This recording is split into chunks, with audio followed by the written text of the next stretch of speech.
অবশেষে জীবনের প্রথমবার যাচ্ছি চর কুকরি মুকরিতে। আমাদের সঙ্গে থাকুন, দেখুন চারিদিকে অপরূপ সৌন্দর্য।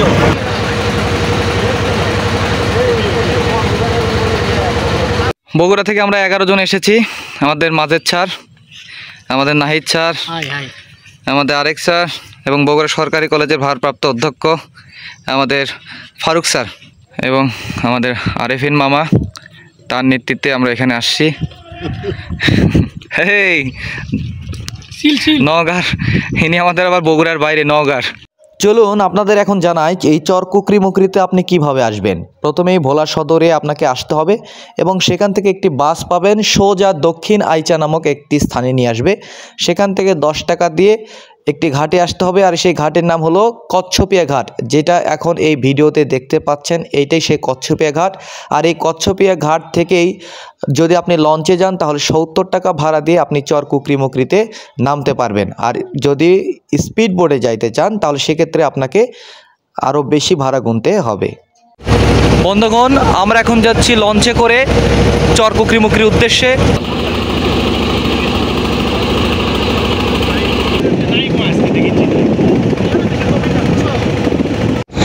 এই যে নদীর সামনে যেগুলো গাছপালা দেখছেন, এইগুলো হলো বন, বিশাল বড় বন।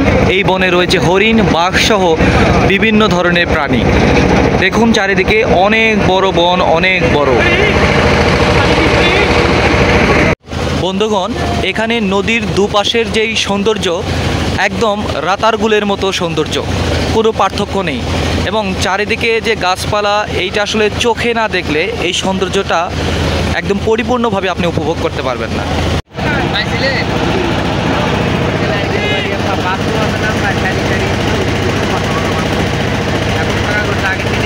বন্ধুগণ, অবশেষে আমরা চলে আসলাম চর কুকরি মুকরি লঞ্চ ঘাটে। আমরা এই লঞ্চ ঘাটে নামবো এবং অটোগুলো দাঁড়িয়ে আছে। আমরা এই অটোগুলোতে চড়ে আমরা ভেতরের দিকে যাব। সুপ্রিয় দর্শক মণ্ডলী, আমরা এই চর কুকরি মুকরিতে নেমেছি। এখন এই অটোগুলোতে চড়ে আমরা এখন যাব ডাকাইতা ঘাটে। ডাকাইতা লঞ্চ ঘাট থেকে আমরা আবার যাব আরেকটি স্পটে, সেই স্পটের নাম হলো তারুয়া। আমরা এসেছি এই চর কুকরি মুকরি, যেটা একটি বিচ্ছিন্ন এলাকা শহর অঞ্চল থেকে। সেখানেও রাস্তাঘাট হয়েছে 6-7 বছর আগে এবং এখানে বিদ্যুৎ এসেছে প্রায় 4-5 বছর আগে। এবং রাস্তাঘাট এবং বিদ্যুৎ আসার পর এই এলাকার কিছুটা হলেও চেহারা পরিবর্তন হয়ে গেছে। বন্ধুগণ, এটা চর কুকরি মুকরি যে rest house, forest house, forest development cum rest house এইটা। বন্ধুগণ, এখন আমি দাঁড়িয়ে আছি ডাকাতিয়া লঞ্চ ঘাটে। এখান থেকে আমরা যাব এখন আমাদের পরবর্তী স্পটে। আমরা প্রায় 11 জন সবাই এই ঘাটের সাঁকো পার হয়ে আমরা পার হচ্ছি আরেকটি লঞ্চ ঘাটে। সাবধানে সাবধানে। বনের মধ্যে দিয়ে এই অপরূপ সৌন্দর্যের রাস্তা, কিন্তু সৌন্দর্যের মধ্যে আবার ভয়ঙ্কর যে ফাঁদ, সেটা হলো এই দেখেন মাটির নিচে অনেক, এখান থেকে অনেক নিচে মাটি, এবং এখানে খুব সাবধানে পা ফেলতে হয়। খুব সাবধানে পা ফেলে আমাদের যাইতে হবে। বন্ধুগণ,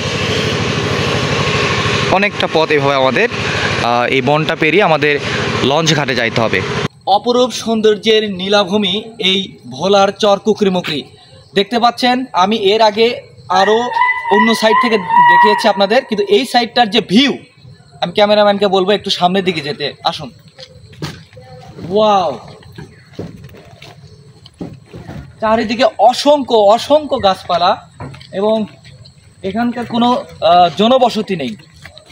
সুপ্রিয় দর্শক শ্রোতা মণ্ডলী, আমরা এখন এখানে বন বিভাগের একজন কর্মকর্তা, ওনার সঙ্গে আমরা কথা বলবো। হুমায়ুন কবির, জনাব হুমায়ুন কবির, আপনি এখানে যে চাকরি করছেন এই ফরেস্টে, কতদিন হইল আপনার এখানে?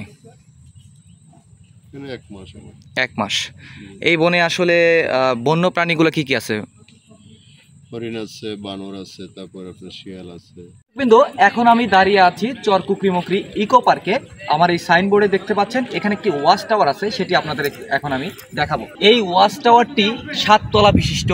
দেখেন একদম এর মাথায় যদি ওঠেন আপনি, এই চারিদিকের যে দৃশ্য, আমি ক্যামেরাম্যানকে বলবো একটু চারিদিকে একটু ঘুরিয়ে দেখাবেন। চারিদিকের যে দৃশ্য, এত অপরূপ সৌন্দর্যের নীলাভূমি এই ভোলার চর কুকরি মুকরি। যদি কারো সামর্থ্য থাকে আমি বলবো যে এখানে এসে এই চারিদিকটার এই সুন্দর দৃশ্য আমার মনে হয় না যে আর কোথায় আপনি পাবেন। তবে আমরা এখানে এসেছি চাকরির সুবাদে। আমরা সবাই এই ভোলা চর ফ্যাশনে চাকরি করি, যার ফলে এখানে আমরা আসতে আমাদের খুব সুবিধা হয়েছে। আমরা এখন এই ছোট্ট নদী পার হয়ে আমরা যাব ইকো পার্কে। ওই পাশে ইকো পার্ক দেখা যাচ্ছে। আসুন নৌকাতে যাব, এখান থেকে নৌকা ভাড়া জনপ্রতি 5 টাকা করে আমরা যাব, এইটুকু নদীটা পার হবো ওই পাশে। নৌকা থেকে নেমে আমরা এখন যাচ্ছি ইকো পার্কের ভিতরে। এই যে প্রবেশ করছে, এটা প্রবেশদ্বার। থাকুন আমাদের সঙ্গে।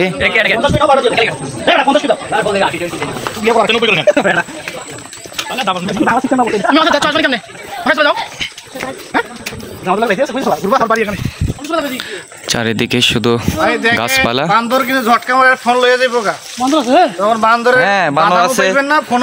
হরিণ আছে। এইদিকে দর্শনার্থীদের জন্য বসার সুব্যবস্থা আছে। বিভিন্ন জায়গায় ওইরকম ছাউনি বেষ্টিত বসার জায়গা করা আছে। প্রত্যেক বছর হাজার হাজার দর্শনার্থী আসে এই চর কুকরিমুকরির সৌন্দর্য উপভোগ করতে।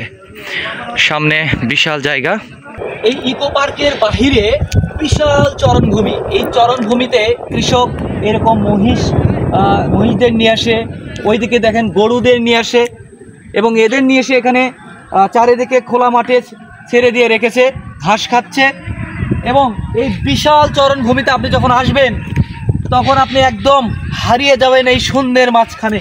আমি এখন যে জায়গাতে দাঁড়িয়ে আছি এখানে ঠিক ইত্যাদির হানিফ সংকেত ঠিক এই জায়গাতে দাঁড়িয়েই তিনি এই চর কুকরিমুকরির এই ভিডিওটি করেছিলেন।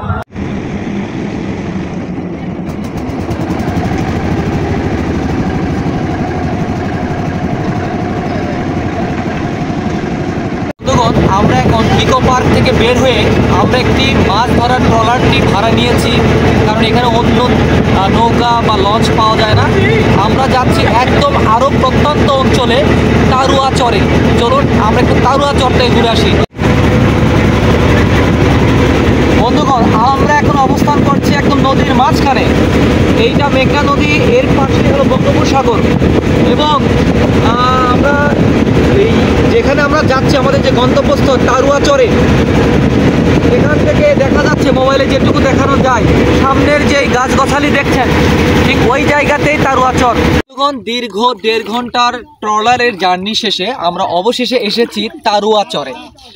এই যে তারুয়া চর দেখছেন, এইটা চর কুকরিমুকরি থেকে আরও প্রত্যন্ত অঞ্চলে, যেখানে আমরা এখন ঢুকবো এবং আপনাদের দেখাবো। আসুন আমাদের সঙ্গে।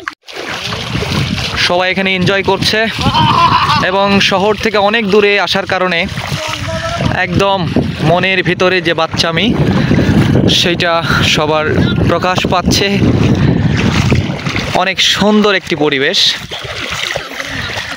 কেমন লাগতেছে? ভালো ভালো ভালো। এই সাগর পাড়ে এসে সবার যেন কেমন জানি মাতাল মাতাল লাগছে। দীর্ঘ জার্নি শেষে সবার মধ্যে যে অলসতা ছিল সেটা কাটিয়ে উঠেছে। এখন আমরা যাব একটু ওপরের দিকে। বন্ধুগণ, এই ঢাল চরে এসেছি, তারুয়ার সৈকতের যে ঢাল চরে। এখানে যারা আসবেন এখানে থাকার ব্যবস্থা আছে, হোটেল আছে, টিনের যে হোটেল দেখতেছেন সেই হোটেল আছে, তার সাথে বিভিন্ন তাঁবু আছে, এখানে তাঁবু রাখা আছে। এই তাঁবুগুলাও আপনারা ভাড়া নিতে পারবেন, সেই সঙ্গে ভাড়া নিতে পারবেন এই রুমগুলা। এখানে খাবারের ব্যবস্থা আছে এবং রাত্রি যাপনের জন্য সবচেয়ে সুন্দর ব্যবস্থা, চারিদিকে তার দিয়ে লাইটিংয়ের ব্যবস্থা পর্যন্ত করা আছে। আপনার ভিডিওতে দেখতে পাচ্ছেন চারিদিকে যে সৌন্দর্য, বিভিন্ন বসার জায়গা, গাছগাছালি, সেই সঙ্গে তার দিয়ে লাইটিংয়ের ব্যবস্থা। এবং পর্যটক আসছে, এখানে বিভিন্ন তাঁবু ভাড়া পাওয়া যায় এবং খাবারের ব্যবস্থা আছে। সেই সঙ্গে আমরা এখন কথা বলবো যে ভাড়া কীরকম সেগুলো নিয়ে আমরা জানবো। আচ্ছা, আপনি এই হোটেলের মালিক। এখানে হোটেলে রাত্রি যাপন করতে গেলে কত টাকা লাগে এক জোড়ার? রাত্রে ধরেন 1300 টাকা, এদিকে আমরা 600 টাকা। 600 টাকা সিঙ্গেল আছে, সিঙ্গেল। আর অর্থাৎ বন্ধুগণ, এক রুমের সিঙ্গেল হলো 600 আর ডাবল হলো 1300। আর এই তাঁবুগুলো আপনারা ইয়ে করছেন? এই তাঁবু 500 টাকা। তাঁবু 500 টাকা এক রাতের। আর বড় তাঁবু আছে 1000 টাকা। এটা কি শুধু ভাড়া নাকি সাথে খাবার আছে? না, খাওয়া ছাড়া ভাড়া। 500 টাকা ভাড়া। আপনাদের কিরকম পর্যটক আসে এখানে? হ্যাঁ, প্রচুর আসে। আমরা এখানে জায়গা দেওয়ার মতো জায়গাই থাকে না। মূলত কোন মাসে বেশি হয়? শীতকালে না বর্ষাকালে? ডিসেম্বরে। এই ডিসেম্বর আরো বেশি আসবে। হ্যাঁ, বেশি কি অনেক। বন্ধুগণ, এই যে আমাদের যে রিসোর্টটা ছিল তার পিছনে হলো বসতি। এইরকম জায়গায় বসতি আমি আমার লাইফে কখনো দেখি নাই ঘোরাঘুরির সময়। আসলে খুব মানে এরকম জায়গা যেখানে বিদ্যুৎ নাই, যেখানে আপনার ভালো সুপেয় পানির ব্যবস্থা নাই, যেখানে আপনার বিদ্যুৎ না থাকলে আর কি কি হতে পারে সেটা আপনারা বুঝতে পারতেছেন। তবে কিছু কিছু জায়গায় আপনার জেনারেটর আছে, কিছু কিছু জায়গায় সৌর প্যানেলের মাধ্যমে, সৌর বিদ্যুতের মাধ্যমে কাজ চালায়। আর এই সমস্ত জায়গায় রাস্তাঘাট, বাড়িঘর, আমরা জনবসতির দিকে যাচ্ছি। বলতে গেলে আসলে খুব দরিদ্র সীমার নিচে যে লোকজনগুলো, জেলে পরিবার বা টুকটাক কৃষির সাথে সম্পৃক্ত, এই সমস্ত মানুষজন এখানে বাস করে। আসসালামু আলাইকুম। কতদিন ধরে বাস করতেছেন এখানে? আমার জন্মস্থানে এখানে বিদ্যুৎ এখন আসে নাই? জি না। আচ্ছা, আপনাদের প্রধান পেশাটা কি, মানে কি করেন আপনার? আমার প্রধান পেশা হলো জেলে। জেলে মাছ ধরা? এখানে মূলত সবাই প্রায় জেলেই, যে কোনো চাষবাস হয় না, জায়গা চাষবাস হয় না। তাহলে আপনার খাবার খান কোথা থেকে? ওই পর থেকে মানে চর ফ্যাশন থেকে আপনার চাল ডাল কিনে নিয়ে আসেন, চাল ডাল বা এগুলা সবকিছু কিনে নিয়ে আসেন? জি জি। ও, আর মাছ শুধু আপনাদের এখানে? 1000-500 লোকের বসবাস এখানে। আচ্ছা, তার মানে অসুখ হলে কিভাবে? অসুখ হলে কি হয়? ডাক্তারখানা কোনো কিছু আছে? এনে মনে করেন কোন রকম সাধারণ চিকিৎসা আছে। আর ওষুধ বাড়িতে অসুখ টসুখ হইলে, ডেলিভারি হইলে, মনে করেন ডায়রিয়া হইলে ওপরে। দর্শকবৃন্দু, উনি বলতেছেন এখানে একদম সাধারণ যে চিকিৎসাটা, প্রাথমিক যে চিকিৎসা আমরা বলি সেটা আছে। আর যখন গুরুতর কোনো চিকিৎসা লাগে তখন তাদের আবার শহরে যেতে হয়। প্রায় এখান থেকে নৌকাপথ 2.5 থেকে 3 ঘন্টার মতো সেখানে যাইতে হয়। এই যেমন ধরেন কিছু প্রেগনেন্ট মহিলারা যারা হয়, বাচ্চা কাচ্চা হয়, এনাদের কি ব্যবস্থা করা হয়? স্ক্রিন বোর্ড করে ওপর নিতে, মানে স্পিড বোর্ড করে নিয়ে ইয়েতে যাওয়া লাগে। প্রাইমারি স্কুল, হাই স্কুল এগুলো কিছু নাই? আছে স্কুল, এই প্রাইমারি স্কুল আছে, হাই স্কুল আছে, এগুলো আছে, কিন্তু ছাত্র নাই। ছাত্র আছে ঠিকই, কিন্তু স্যার নাই। স্যার নাই? জি।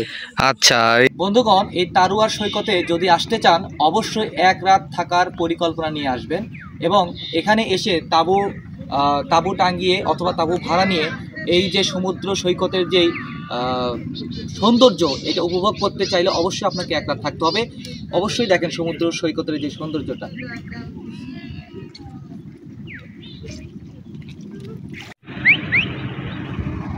বন্ধুগণ, সূর্য পশ্চিম আকাশে হেলে গেছে আর সেই সঙ্গে বিদায় নেওয়ার সময় হলো আমাদের।